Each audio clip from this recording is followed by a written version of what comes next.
Hello বন্ধুরা, আশা করি সকলে ভালো আছেন। আপনারা হয়তো অনেকেই জানেন না যে মিষ্টি কুমড়োর মধ্যে দুধ দিয়ে অসাধারণ টেস্টি একটা রেসিপি বানানো যায়। আর এই ইউনিক রেসিপিটার স্বাদ আপনারা জীবনেও ভুলতে পারবেন না। একবার যদি বানিয়ে খান না, বারে বারে কিন্তু বানিয়ে খেতে ইচ্ছে করবে। আর যাকে খাওয়াবেন না সেই তো আপনাকে জিজ্ঞেস করবে, বলুন না রেসিপিটা কেমন করে বানালেন। চলুন আজকে এই রেসিপিটাই আমরা বানিয়ে ফেলি। আমি এখানে এক ফালি মিষ্টি কুমড়ো নিয়েছি। ওজনে হয়তো এটা 350 গ্রাম মতন হবে, আমি ঠিক বলতে পারছি না। বড় মিষ্টি কুমড়ো ছিল, গোটাটা ছিল, আমি কেটে এখান থেকে এক ফালা নিয়ে নিয়েছি। এবার মিষ্টি কুমড়োটা আগে থেকে ভালো করে ধুয়ে নিয়েছি।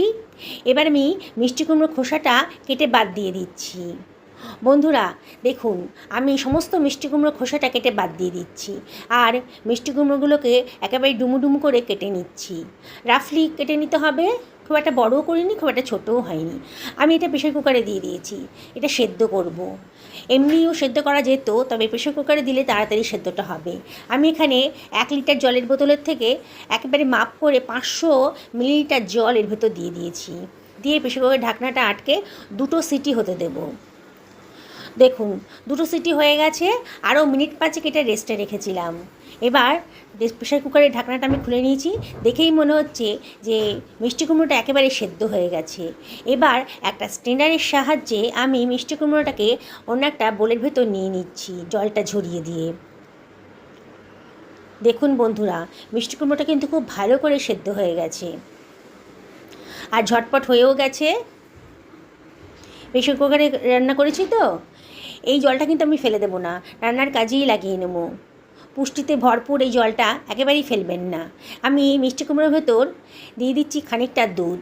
আমি এখানে 400 মিলিলিটার মতো দুধ নিয়েছি, আর খানিকটা দুধ এর ভেতর দিয়ে দিলাম।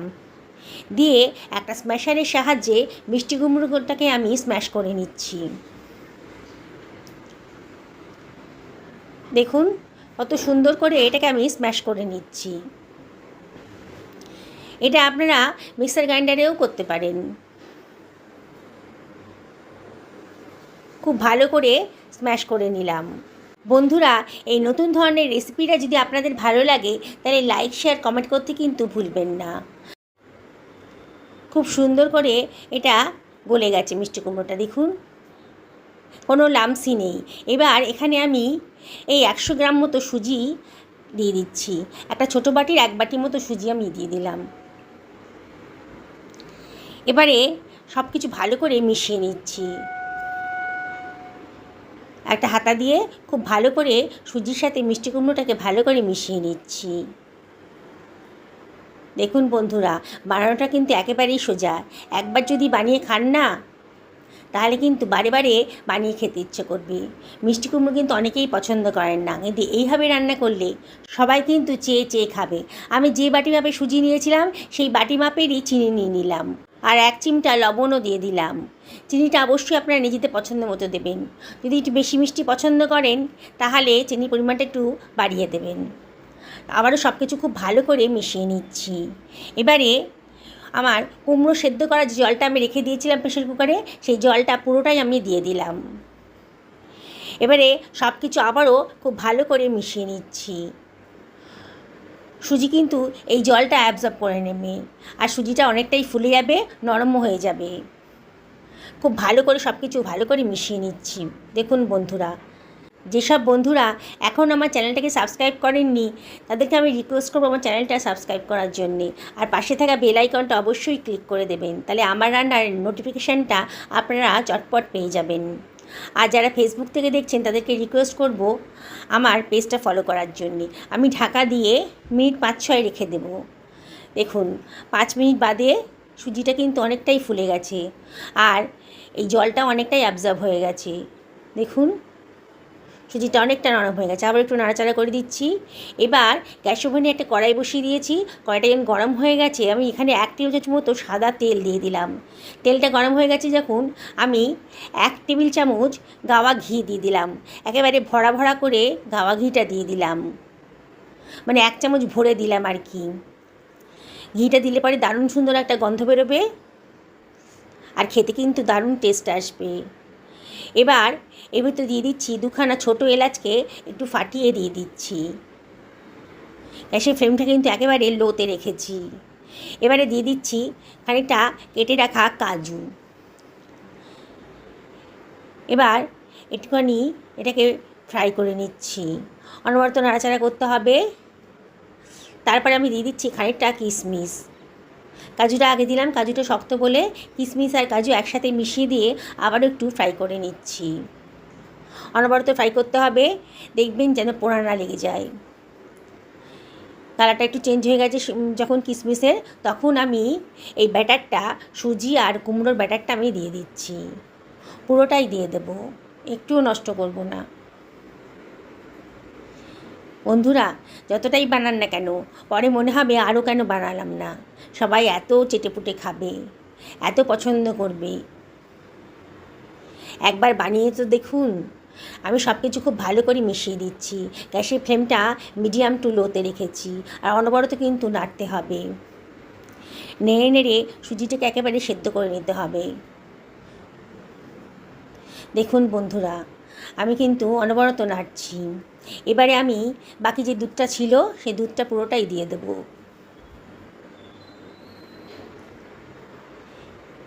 আর এর ভিতরে আমি দিয়ে দিচ্ছি 2 টেবিল চামচ গুঁড়ো দুধ। এই গুঁড়ো দুধটা দিলে পরে কিন্তু দারুণ সুন্দর একটা টেস্ট আসবে। তাই 5 টাকার একটা গুঁড়ো দুধের প্যাকেট নিয়ে এসে এর মধ্যে দেওয়ার চেষ্টা করবেন। আবারও সব কিছু খুব ভালো করে মিশিয়ে নিচ্ছি। দেখুন বন্ধুরা, ঘনত্বটা দেখুন, আমার রেডি হয়ে গেছে। একেবারে গ্যাসের ফ্লেমটা কিন্তু এই সময় একেবারে লোতে করে দিয়েছি। বোঝাই যাচ্ছে যে আমার রান্নাটা কিন্তু হয়ে গেছে। দেখুন, এর বেশি আর ঘন করব না। দারুণ সুন্দর একটা রেসিপি কিন্তু আজকে তৈরি হয়ে গেল। আর এই রেসিপিটা কিন্তু একেবারেই অজানা, আপনাদের অনেকের কাছেই হয়তো অজানা। এবার আমি আরও সুস্বাদু করার জন্য, আরও গন্ধ বাড়ানোর জন্য এর মধ্যে দিয়ে দিলাম 1 টেবিল চামচ মতো গোলাপ জল। আপনাদের কাছে গোলাপ জল থাকলে দিয়ে দেবেন, আর না থাকলেও কিন্তু অসুবিধা নেই। আমি ছোটো এলাচি দিয়েছিলাম তো সেটাতে সুন্দর একটা গন্ধ বেরোচ্ছে। এবার গ্যাসের ফ্লেমটা অফ করে দিয়েছি। এবারে আমি একটা বোলের ভেতর এটাকে ঢেলে রাখছি। বন্ধুরা, আমি আপনাদেরকে রিকোয়েস্ট করব, মিষ্টি কুমড়ো তো আপনাদের প্রত্যেকের বাড়িতেই থাকে, আর মিষ্টি কুমড়োর নানান রেসিপি আপনারা তৈরি করেছেন। হয়তো আপনাদের সেই রেসিপিগুলো খুব ভালোও লেগেছে। তাই আপনাদেরকে আবার রিকোয়েস্ট করব, আমার মতন করে একদিন মিষ্টি কুমড়োর রেসিপিটা বানিয়ে খান। একেবারেই অজানা রেসিপি, যাকে খাওয়াবেন না বন্ধুরা সেই কিন্তু অবাক হয়ে যাবে, বিশ্বাসই করবে না যে এটা মিষ্টি কুমড়ো দিয়ে বানিয়েছেন। একবার বানিয়ে খেয়ে তো দেখুন। আমি একটা ছোটো পাত্রের ভেতর এটাকে সার্ভ করে দিচ্ছি। আমি এর ভেতর কতগুলো ড্রাই ফ্রুটস ওপর থেকে ছড়িয়ে দিয়েছি। ভেতরেও অনেক ড্রাই ফ্রুটস দেওয়া আছে, আরও ওপর থেকে ছড়িয়ে দিলাম, দেখতে সুন্দর লাগবে আর দেখেই খেতে ইচ্ছে করবে। কতগুলো কিশমিশের দানা দিয়ে দিলাম, আর দিয়ে দিলাম কাজু দানা। দেখুন কত সুন্দর দেখতে লাগছে। আর দিয়ে দিচ্ছি একটুখানি পেস্তা কুচি। দেখুন কতটা সুন্দর দেখতে লাগছে। কি দেখি বানাতে ইচ্ছে করছে তো? অবশ্যই একদিন বাড়িতে বানিয়ে ফেলুন। এটা বানিয়ে যেদিন খাবেন না তখন মনে হবে যে আগে কেন জানতাম না, এত সুন্দর একটা রেসিপি। আর আপনি বানিয়ে যাকে খাওয়াবেন সে তো বিশ্বাসই করতে পারবে না যে এটা মিষ্টি কুমড়ো দিয়ে বানিয়েছেন। বাড়িতে অতিথি আসছে, আপনি 10 মিনিটে এই রেসিপিটা বানিয়ে দিন না, সবাই আপনাকে ধন্য ধন্য করবে। সকলে ভালো থাকুন, সুস্থ থাকুন, এই কামনা করে ভিডিওটা এখানে শেষ করলাম। নমস্কার নেবেন।